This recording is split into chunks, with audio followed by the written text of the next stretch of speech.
Another spotter is fitted labial bow with triangular clasp.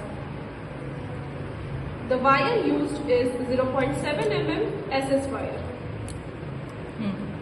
It contains the bow that adapts to the contour of labial surface of anterior teeth.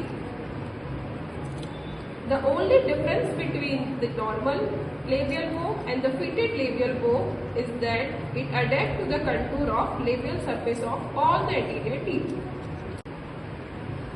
Two U-loop that end distal to the canine. A small triangular shaped clasp that are used between two adjacent posterior teeth. Triangular clasp engages the proximal undercut of two adjacent teeth. Triangular clasps are indicated when additional retention is required. Indication: used as a retention appliance after active orthodontic treatment. Advantages: for retention, reverse loop helps to control the canine.